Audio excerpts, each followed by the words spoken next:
Hi class, Chef Hua here. I'm so excited to be able to just make this video. Chef Chelsea was just so sweet for reaching out, and it's your week 6. How amazing. You guys have made it so far. So proud of you guys. If I ever had you guys in my class, that's awesome. If I'll see you in the future, I'll see you then. But Chef Chelsea, love her to death. But she did ask me to kind of just talk about what I love about Vietnamese food. I'm Vietnamese. I was born here in Colorado. My parents, I'm first generation, but my parents, were from Vietnam. And, I've visited Vietnam, I'd say every 2 years since I was like 2 years old. I think it was about when I was like 16 when we stopped going, was when we got all of my family immigrated over here to the US. And so there wasn't much reason as much reason to go back to Vietnam, but I do miss it a lot. It's definitely been a little bit more gentrified. It's a little bit more industrial now. A lot of businesses popping up over there, which kind of took away from what I really loved about Vietnam, is the street food. I love the street food, the street vendors. There's a lot of sticky rice over there. And so you guys are making rice pudding this week, which is a very kind of common theme, which you kind of see in almost every culture. There's a rice pudding dish of some sort. In Vietnam, there's a lot of things called gia, and gia is basically, it can be a variety of coconut milk desserts. It can be cold or it's hot, but gia can also have sticky rice in there, and you'll see that there's going to be a lot of different varieties of like gia, where you can have it as a dessert, you can have it for breakfast. But the rice pudding you're making this week, it's going to be fantastic. The flavor profiles are great. You can have fun with it. And for me, it definitely reminds me of the mango sticky rice. And I did make a YouTube video of a mango sticky rice that I made from home, and it uses very common ingredients found in Asia, very common in Thailand, Southeast Asia, Vietnam, Laos, Cambodia. We love sticky rice. We use banana leaf almost for everything. And you'll notice in my video the pandan leaf as well.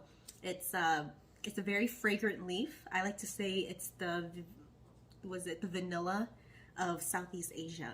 And the reason why I call it the vanilla of Southeast Asia is that we add vanilla in all of our pastries, right? It's very French to add in vanilla.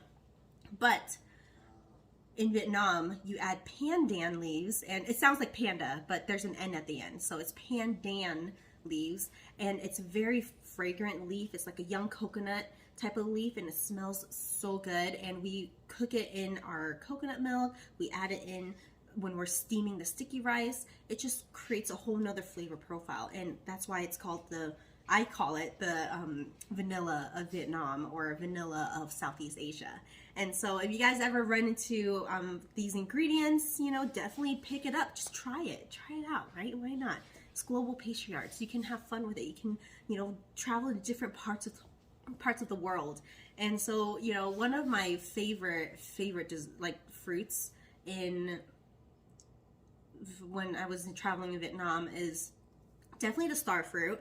We had a huge star fruit plant in the back of my grandparents' yard, and we had like this really rigged type of like basket that kind of has like a little blade on one end. And so you would take this basket with a long stick, and you just reach it all the way up to the tree, and then you'd move the basket in a way where once you get the fruit in the basket, you would use the blade to basically trim it off. And so that's how we collected the star fruits. But my all-time favorite fruit is mangosteen. I love mangosteen. If you haven't had that, you'd love it too. It's super sweet, has a little bit of a custard type of texture to it. But those are my 2 favorite fruits.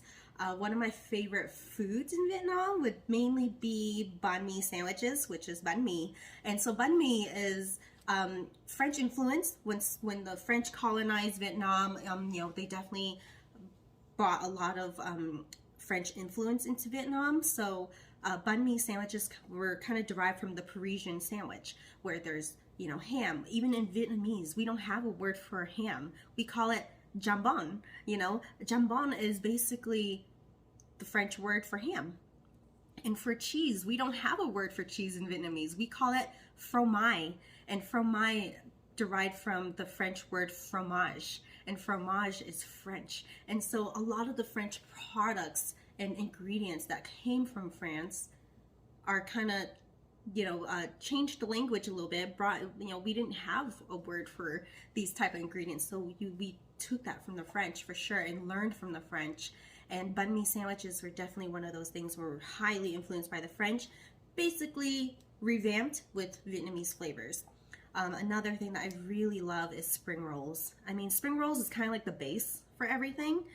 You can put whatever ingredients you want. You can do any type of grilled meats, any common vegetables, but you can just put it all in a rice paper, roll it up, and then have a little fish sauce dip or soy dip or even like a peanut sauce, hoisin dip, and you just dip all these ingredients with different things. And you can put anything in a spring roll wrapper. And so over the weekend I did make spring rolls, and if you're interested on just seeing me making a spring roll of some sort, I made a baked salmon teriyaki spring roll, and it's on my Instagram or my TikTok. If you have Instagram or TikTok, you can follow me.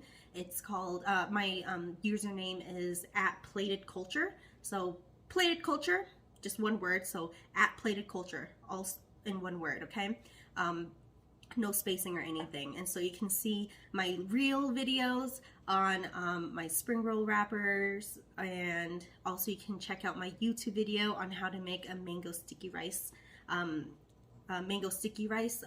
dish that you commonly find in Thai restaurants. So I hope you guys enjoy it. Just a little bit about like what I love, a little bit of background about Vietnam, and I'm so excited for you guys to basically head into Asia this week. Enjoy it and have fun.